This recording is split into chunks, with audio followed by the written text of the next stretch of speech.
Bonjour à tous et bienvenue dans ce cours numéro 1 de C++. Bon, pour rappel, dans la dernière vidéo, je vous avais présenté le cours que nous vous proposons pour le C++. J'avais expliqué plein de choses, donc si vous ne l'avez pas vu, n'hésitez pas à aller la voir. Et donc dans ce cours-là, je vais vous expliquer les bases du C++, les fondations du langage. Et même en vrai un petit peu plus, parce que comme je vous l'avais dit dans la dernière vidéo, j'aime pas faire les choses à moitié. Donc pour rappel, tous les cours sont disponibles sur notre site web, SASF, le lien sera en description. On a changé quand même pas mal de choses sur le site web, j'ai eu le temps de refaire toute l'interface. A noter que à cause des problèmes que je vous avais exposés dans le dernier devblog, j'ai perdu beaucoup de temps, donc ça m'aide pas. Et encore, les problèmes ne sont pas finis avec ce truc. Donc c'est pour ça que les cours sur le site web risquent d'avoir une structure un peu bizarre de temps en temps. Mais bon, vous inquiétez pas, ça devrait être bientôt réglé. Et bon, sur ce, c'est parti pour le cours. Bon, l'idée ici, ça va être de présenter les bases du C++. Par les bases, je vais dire comment et pourquoi ce langage. Si vous vous demandez, on va pas faire de code encore, car comme dit l'expression, on ne fait pas d'omelette sans casser d'œufs. Sans comprendre les bases de comment est fait le langage, ça va être compliqué de commencer à faire de ce langage. Bon, j'ai choisi une approche que j'ai très rarement vue dans d'autres cours. On va pas commencer par le C++ en tant que tel, mais par la programmation tout court. L'idée, ça va être d'expliquer comment fonctionne la programmation tout court, et grâce à toutes les définitions qu'on va définir grâce à ça, on va pouvoir définir très précisément les C++. Donc on va commencer les bases de la programmation, en sachant que cette partie peut sembler extrêmement obvious pour ceux qui s'y connaissent, mais comme je l'ai dit, j'aimerais que le cours soit 100% public, donc je le fais quand même au cas où. Donc la première question qu'on va se poser, c'est pourquoi programmer? Une question qui peut paraître assez étrange, mais l'idée derrière ce mot, c'est de faire à un ordinateur un truc que nous on n'a pas envie de faire. Bon, l'exemple que je prends, c'est l'exemple des calculs, avec par exemple ce calcul-là. Bon bonne chance pour le faire de tête, mais en tout cas une calculatrice en 2 secondes c'est fait. Bon, ça c'est un principe assez basique d'ingénierie qui s'appelle l'automatisation.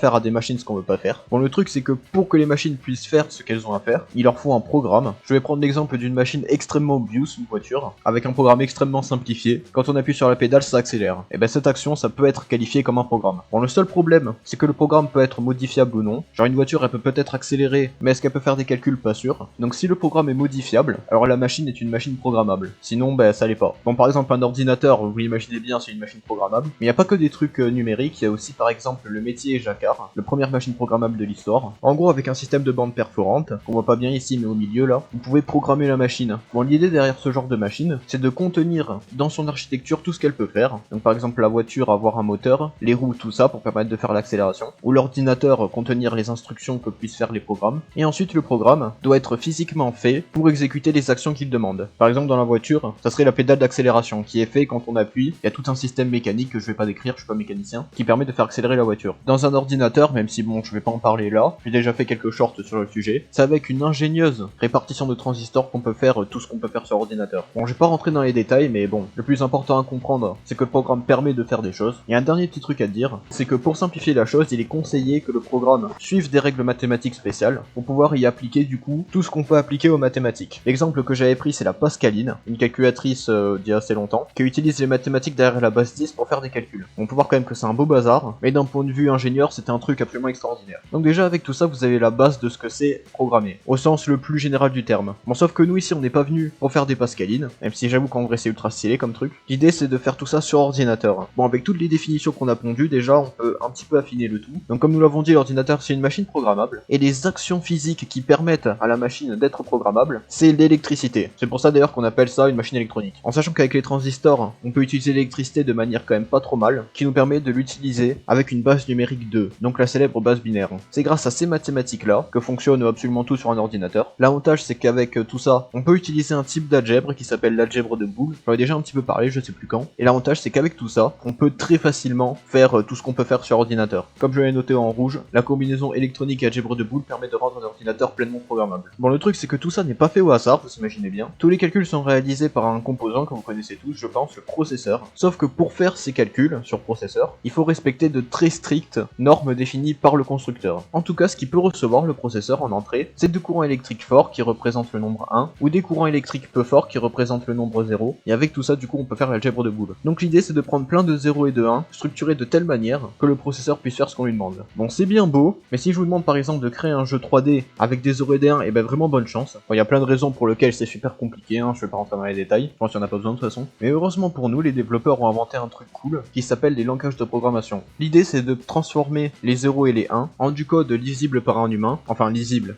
dans une certaine mesure, et après permettre de facilement le convertir, d'un point de vue numérique ou pas d'ailleurs. Par exemple, ça là, ça peut se convertir en ça. Et bon, même si ça pour nous tous c'est assez abstrait, ça l'est beaucoup moins que ça. Si on fait cette conversion exactement d'octet en instruction, on a ce qu'on appelle le langage assembleur, qui est connu pour être extrêmement complexe, qui est un langage extrêmement bas niveau, donc très proche des 0 et des 1, et donc par opposition, les langages haut niveau sont plus éloignés des 0 et des 1, donc plus simples. Bon, le problème, c'est que même si je vous demande de créer un jeu en assembleur, allez me créer un jeu avec ça, bonne chance. Surtout que bon, d'un point de vue compatibilité et tout, c'est une horreur de faire de l'assembleur. Heureusement, il existe quand même des langages plus simples que l'assembleur, qui sont du coup un peu plus haut niveau, comme par exemple le C++.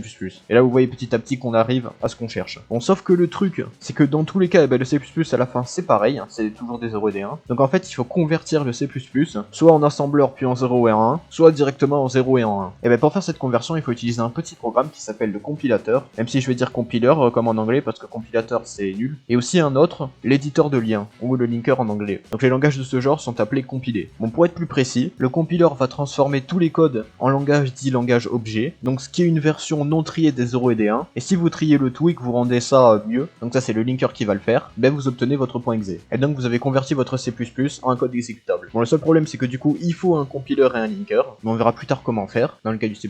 Bon, et tant que j'y suis, j'ai fait un petit rappel sur les langages interprétés, avec interpréteur tout ça, bon je vais pas m'y attarder. Le dernier logiciel dont on va avoir besoin pour faire fonctionner notre code, c'est ce qu'on appelle un IDE. Donc par exemple ça là, code block dans mon cas, où on écrit le code, et qui inclut une interface facile pour utiliser le tout. Genre là j'ai lancé ça de manière très simple. Pareil, on verra lesquels choisir pour le C++. Bon, et dernier petit truc à te dire, tous les langages de programmation utilisent ce qu'on appelle des paradigmes de programmation, qui représentent les mécaniques utilisées dans le langage. D'un point de vue quand même assez haut niveau, comparé aux 0 et aux 1 de tout à l'heure. Mais pareil, ça on rentrera dans les détails dans les prochaines vidéos, tout simplement parce qu'en fait c'est tout le langage ça. Et donc avec tout ça, on a assez de définitions pour pouvoir aller faire ce pourquoi vous êtes venu, définir le C++. En plus on va pouvoir le faire de manière assez simple du coup, parce qu'on a les définitions en haut, donc voilà, ce sera pas compliqué. Donc première question qu'on va se poser, très simple, qu'est-ce que le C++? Selon les définitions vues en haut, c'est un langage de programmation compilé. Il est assez bas niveau, donc très rapide. Comme on l'a vu dans la dernière vidéo, il est dérivé de C, et c'est la base de la programmation sur ordinateur de nos jours. En plus d'être le troisième langage le plus utilisé selon l'index TIOB. Il est constitué de trois paradigmes principaux, la programmation générique, orientée objet et procédurale. On verra plus tard ce que ça veut dire, parce que ça c'est extrêmement important. Bon, ça c'est fait, maintenant on va voir comment utiliser le C++.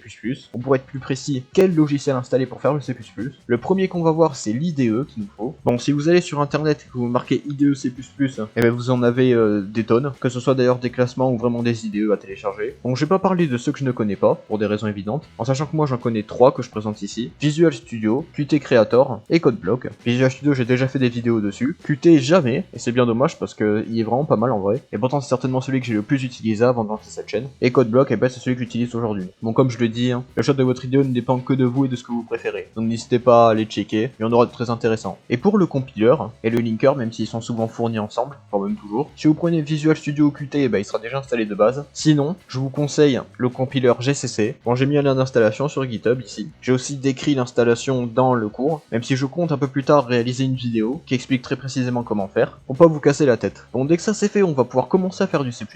Bon, en partant du principe que vous utilisez CodeBlock, même si en vrai c'est assez similaire pour à peu près tous les IDE, vous allez devoir créer un projet C++, quelle que soit la taille du code qu'on va faire. Bon, pour là, on va choisir console application, et après pour tout le reste, à part pour ça, on laisse comme c'était. Bon, là je l'ai appelé cours. Le compiler, on prend GCC, hop, terminé. Et là vous aurez un dossier source avec dedans votre premier code C++. Donc c'est ce fichier main.cpp qui contient votre programme pour l'instant. Et à noter d'ailleurs que ce fichier .cpp c'est un fichier source C++, et c'est très important parce que ces fichiers sources, c'est eux qui donnent les fichiers objet.o, donnés par le compiler et qui seront après utilisés par le linker. C'est pour ça d'ailleurs que c'est important d'utiliser le système de projet que les IDE proposent, ça permet de pas avoir à gérer tout ça vous-même. Bon, pour finir, pour ce cours, il faut savoir qu'en général, il va y avoir trois boutons qui vont nous intéresser. Le bouton compiler, qui permet de faire la compilation, et le linkage aussi. Le bouton lancer, qui va lancer la dernière compilation que vous avez faite et qui a marché. Et le bouton les deux, qui permet de faire les deux. Bon, en général, d'un point de vue graphique, les boutons ne s'éloignent jamais vraiment de ça. Donc si vous voyez des boutons qui ressemblent à ça, ça veut dire que c'est les boutons qu'il faut. À ne pas confondre avec celui-là d'ailleurs, mais on verra plus tard ce qu'il veut dire. Et dernier truc intéressant aussi, c'est cette boîte de texte ici, qui permet de choisir entre deux modes debug et release. Debug, c'est un mode de compilation qui permet de faciliter le debugging, avec un outil appelé le debugger. Pareil, ça on verra après. Et release, vous n'avez pas cet outil-là, mais du coup votre code est moins lourd et plus rapide. En gros, debug c'est pour le code et release c'est pour exporter. Et du coup, si vous lancez, vous aurez cette fenêtre qui apparaît avec écrit Hello World. Bon, sachant que ça c'est des informations sur le process, on peut ignorer. Et donc félicitations, vous avez fait votre premier code en C++.